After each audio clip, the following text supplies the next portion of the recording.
prin persoane interpuse. Și atrag atenția că și în Gorj este acea situație. Și aș vrea să o spun încă o dată și la modul cel mai dur, că nu se poate să mergem cu cocoșați în fața acestor oameni să ne ia până și ultima palmă de pământ. Dacă romilor li s-a dat aurul, dă-i și românului sau gorjanului terenul lui, dă-i pădurea lui, pentru că acești oameni care au sau moștenesc aceste pământuri sau le-au moștenit, dar nu le mai au pentru că a venit cineva și le-a luat aceste drepturi, trebuie să înțeleagă acei oameni că cei care au luptat pe front, dându-și viața, plătind sau udând cu propriul sânge pământul acestei țări, îi blesteamă și de acolo de unde sunt. Cum poți să dai terenul cuiva, unei alte persoane? De ce? Pentru că este o modalitate foarte simplă de îmbogățire ultra-rapidă. Da? A fost dată legea ca să nu se facă restitutio in integru, adică restituirea întregii proprietăți. S-a dat la unii dintre cei care, foștii sau vechi boieri, li s-a dat până la 50, hai să zic, 60 de hectare de pământ. Restul au luat cei care au pus mâna pe putere, le-au împărțit între ei, prin persoane interpuse. O să vedeți în perioada următoare sau în anii următori, când nu vor mai fi la putere, acei oameni îi veți vedea proprietari de sonde de exploatație, sonde de țiței, sonde de gaze, pentru că au avut grijă ca acești oameni să afle zonele unde sunt posibilități de exploatație a gazelor de șist, a gazelor de sondă, a țițeiului și o să-i vedeți mari producători de țiței, pentru că speră că se va aplica legislația internațională și dacă ai o sondă pe terenul tău, ești un om bogat, un om făcut, nu mai trebuie să muncească neam de neamul tău. Asta au făcut acești oameni. Unde este grija? Și vreau să vă spun că este dureros ceea ce se întâmplă în Gorj. Să pierd atâtea locuri de muncă și nimeni nu ia nici o atitudine. Oamenii trebuie să înțeleagă că rolul unui președinte de Consiliu Județean și a altor factori de răspundere în acest județ este să atragă investitori. Să facă ce? Să facă fabrici, uzine și nu mall-uri. A face un mall însemnează o transformare a societății din societate consumatoare, dintr-o societate producătoare într-o societate consumatoare.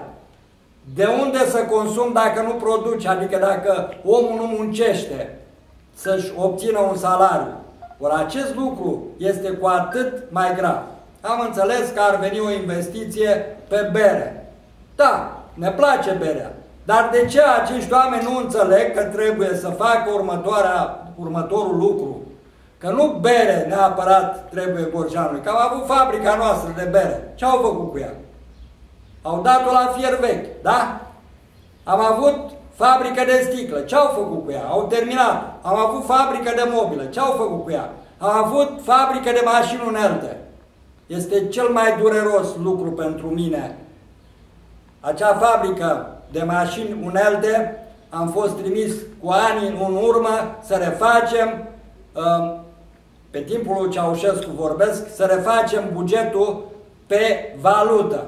Am stat și am rezolvat acea problemă într-un mod fericit și am salvat atunci aceste două întreprinderi, Grimex-ul și mașinile unelte.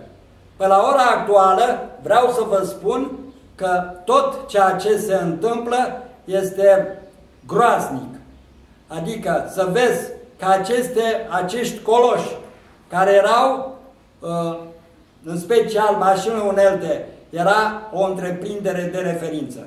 De ce n-au transformat-o acești oameni dacă știu să guverneze acest județ? De ce n-au transformat-o într-o fabrică producătoare de mașini și utilaje agricole? Prin metoda Kanban, deci metodă flexibilă, se puteau retehnologiza secțiile și se putea face acest lucru. De ce? Pentru că nu s-a dorit. De ce? Zici, domnule, trebuie făcute parcuri industriale. Păi dacă tot ai dărâmat întreprinderea asta, de ce n-ai făcut parc industrial pe zonă? Adică să o transforme acea întreprindere în ceea ce am spus mai înainte.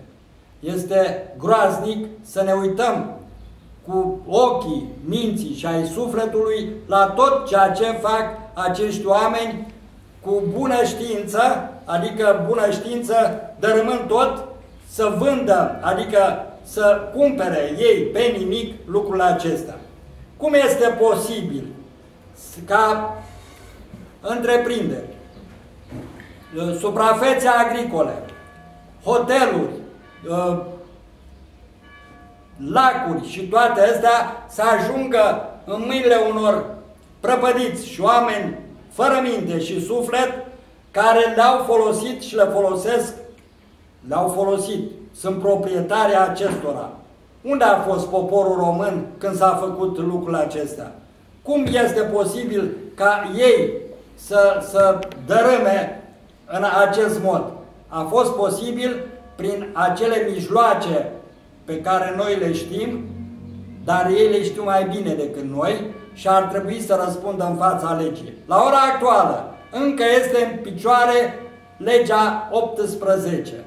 Lege care prevedea că, dacă nu justific cum am obținut acest bun sau acești bani, să-i dau înapoi, să plătesc pentru faptele mele.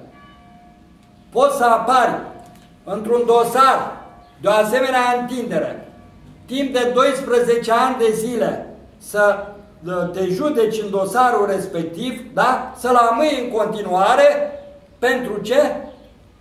Vezi, Doamne, că ba că sunt senator, ba că sunt aia, și după aia să spui, domnule, nu știu de ce mă judec, pentru că eu nu am nicio vină.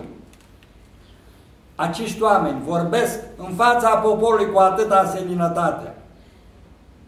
Acești oameni trebuie să stopeze lucrurile acestea.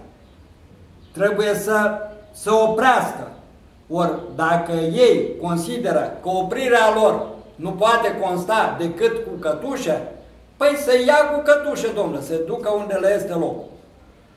Vreau să vă spun că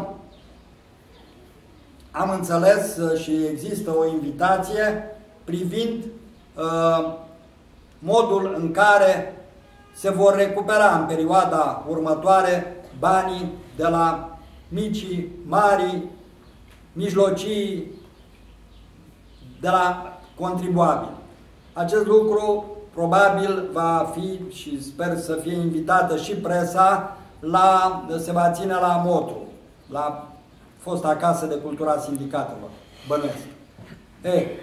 Aș vrea să spun ca acești oameni să pregătească niște materiale din care să rezulte nu ăia de 2 lei, amărâții care nu au după ce bea apă, se aducă în fața presei, să aducă în fața opiniei publice pe acei care au călcat în picioare acest județ, care au stors acest județ de tot ce a avut și are mai bun în el.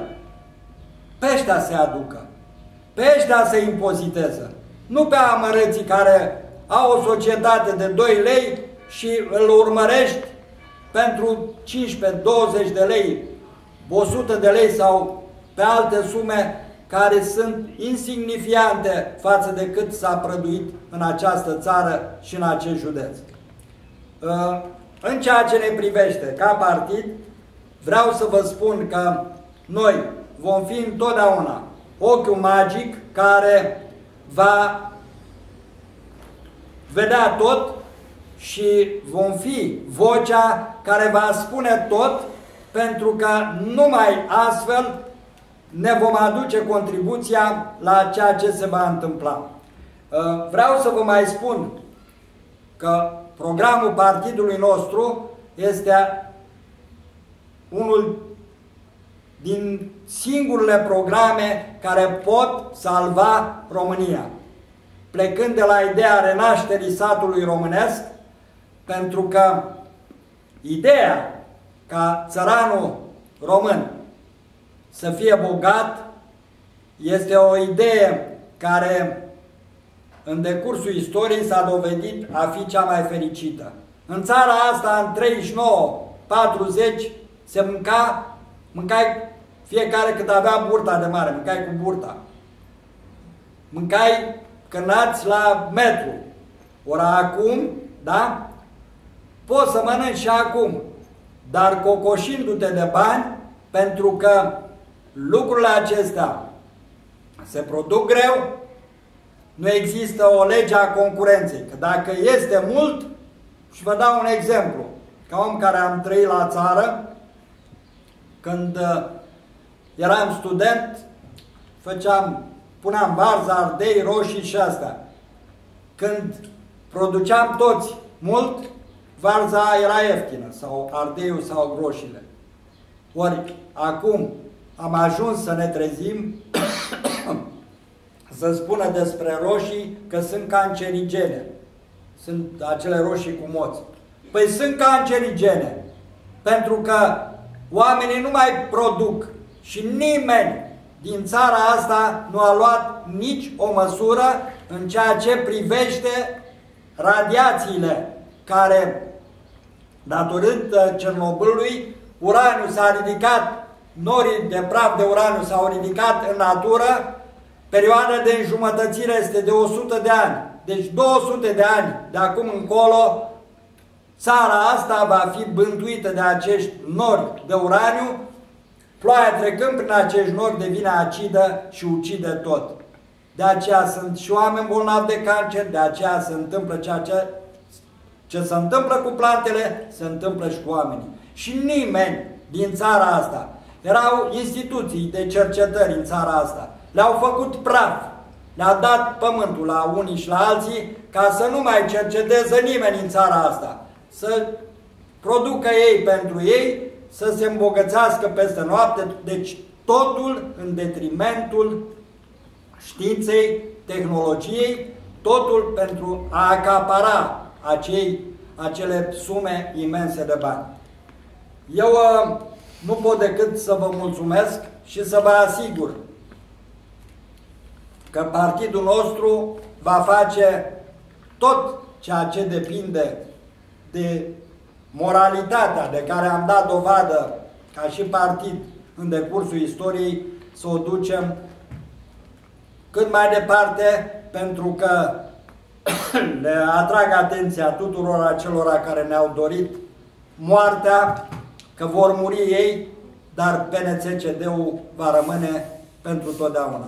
Pentru tot ceea ce gândim noi, așa să ne ajute Dumnezeu.